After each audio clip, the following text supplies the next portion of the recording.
India मजबूत economy होने की वजह से उसके पास, क्योंकि ऑप्शंस भी काफ़ी सारे हैं इंडिया के पास, वो थोड़ा एक मजबूत पोजीशन में आ गया है। उसने अमेरिका को बिल्कुल बाकी ताकतों की तरह घुटने नहीं टेक दिए, एटलीस्ट उसने एक बैलेंस्ड स्टैंड उसने अपनाया। जिसका इजहार कर रहा है वो मिसाल के तौर पे ब्रिक्स है। अच्छा, ब्रिक्स के बारे में ये समझ लें कि जाहिर है कि ये एक बहुत बड़ा इत्तेहाद, एक बहुत यानी इसमें जितने अब जितनी बड़ी बड़ी आबादी के मुल्क इसमें शामिल हैं और इनका जो गोल है वो है एक डॉलर को रिप्लेस कर देना दुनिया। नहीं खरीदते हैं। तेल लेना वो इंडिया बंद नहीं करेगा, बिकॉज इंडिया के वो इंटरेस्ट में नहीं है भाई साहब। जब प्रेसिडेंट ट्रंप ने इंडिया को खबरदार किया था कि वो रूस से तेल खरीदना बंद कर दे, तब मोदी सरकार का वजीर पेट्रोलियम कहता था हम डिक्टेशन नहीं लेंगे।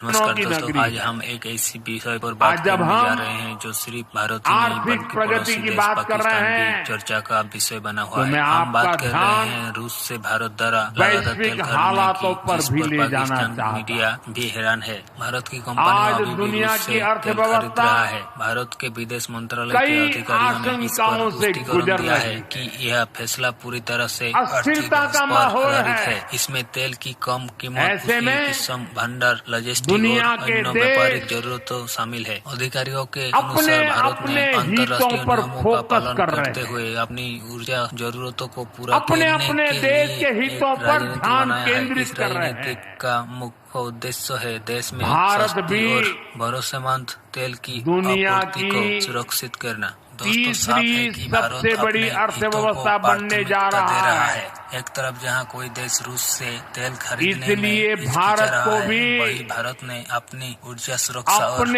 आर्थिक हितों को लेकर एक व्यापारिक कदम उठाया है। यही वजह है कि पाक मीडिया भी भारत के इस फैसले को देखकर हम अपनी आज़ाद खर्चा पॉलिसी को इग्नोर नहीं कर सकते। इंडिया झुकेगा नहीं, इंडिया बिकेगा नहीं, इंडिया जो है वो चुप नहीं कर सकता। दो मेजर स्टेटमेंट इंडिया से आई हैं, दो मेजर स्टेटमेंट्स इंडिया से आई हैं।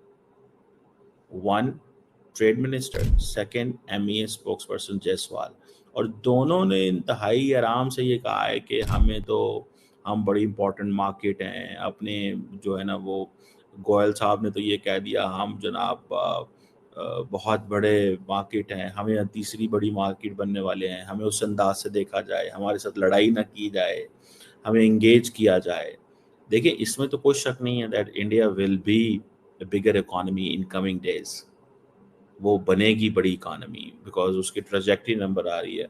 लेकिन क्योंकि at the end of the day 90-95% जो इंडिया टोटल प्रोड्यूस करता है वो कंज्यूम भी कर लेता है। India is not producing it for the world like Chinese are doing. So the world is not dependent on it largely.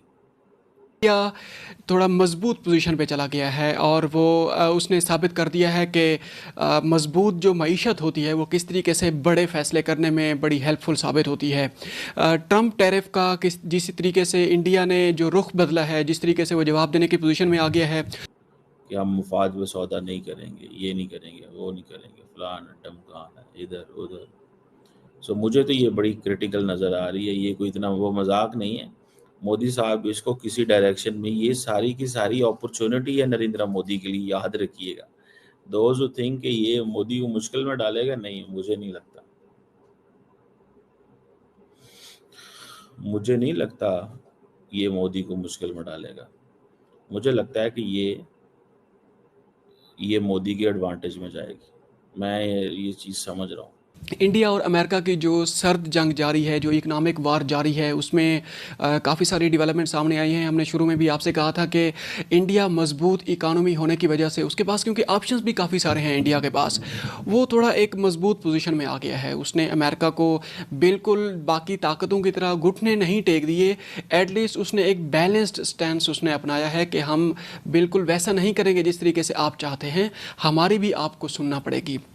कुछ तफसीलात सामने आई हैं और अब तक की इतलात के मुताबिक अमेरिका अभी भी खुश नहीं है इंडिया से टैरिफ लगाने के बाद भी, क्योंकि इंडिया की तरफ से जो बयानात सामने आ रहे हैं वो इंडिया अमेरिका को खुश करने वाले नहीं हैं। डोनाल्ड ट्रंप ने कुछ दिन पहले एक ट्वीट किया था, उसने कहा था कि बाकी जो ममालिक हैं हमने उनसे रब्ता किया है और सारे अमेरिका को एक्सट्रीमली हैप्पी करने के लिए तैयार हैं। एक वो जैसे कहते हैं ना, एक डिफरेंट गेम होने जा रही है, एक डिफरेंट गेम है। मोदी साहब इस चीज़ का फ़ायदा उठाएगा। मोदी साहब इस चीज़ का फ़ायदा उठाएगा और बड़ा सख्त किस्म का फ़ायदा उठाएगा, ये नज़र आ रहा है। लेट्स सी, देखते हैं हम इसमें क्या उनको क्या मिलता है इसमें। लेकिन ये जो ट्रम्प ने कहा है कि वो तेल नहीं खरीदेंगे और ये मुझे पता चला है, सवाल ही पैदा नहीं होता, नेवर एवर। दूसरी जानिब रूस से तेल खरीदने के मामले पर अमेरिकी सदर डोनाल्ड ट्रंप की इंतजामिया मोदी सरकार से सख्त मायूस है। अभी भी जनाब उसने अपना स्टांस नहीं जिसका इजहार कर रहा है वो मिसाल के तौर पे ब्रिक्स है। अच्छा, ब्रिक्स के बारे में ये समझ लें कि जाहिर है कि ये एक बहुत बड़ा इत्तेहाद, एक बहुत यानी इसमें जितनी बड़ी बड़ी आबादी के मुल्क इसमें शामिल हैं और इनका जो गोल है वो है एक डॉलर को रिप्लेस कर देना, दुनिया में एक मुतबादल निज़ाम ले आना, खरीदो फरोख्त का, ट्रेड का, डॉलर को हटा के आप बराह रास्त किसी करेंसी में अपनी करेंसीज में कर लें। वो जो बैंकिंग सिस्टम है उसका अल्टरनेटिव नहीं खरीदते हैं। तेल लेना वो इंडिया बंद नहीं करेगा, बिकॉज इंडिया के वो इंटरेस्ट में नहीं है भाई साहब।